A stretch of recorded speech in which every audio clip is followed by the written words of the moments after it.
টেস্টের এক ইনিংসে বিশ্ব রেকর্ড গড়া ব্রায়ান লারার 400 রান কেউ ভাঙতে পারবে সেই ভাবনা হয়তো এখনও অনেকেই ভাবেনি। তবে তার আশেপাশে যে কেউ যায়নি তেমনটা কিন্তু নয়, যদিও সেটি লারা 400 রান করার আগের কথা।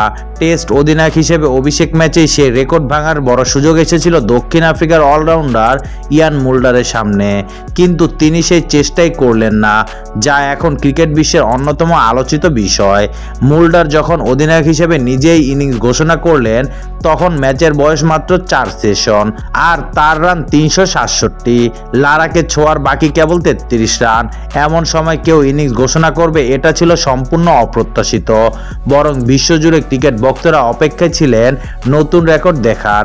আবার লারা ভক্তরা হয়তো কিছুটা আক্ষেপে ছিলেন, হাই ক্রিকেটের বরপুত্র রেকর্ডটা বুঝি ভেঙেই গেল। কিন্তু না, সবাইকে অবাক করে 367 রানে গিয়ে ইনিংস ঘোষণা করে দিলেন প্রোটিয়া ক্রিকেটের নতুন দিনের এই অপরিচিত অলরাউন্ডার। জিম্বাবুর বিপক্ষে প্রোটিয়াদের রান তখন 626 5 উইকেটে।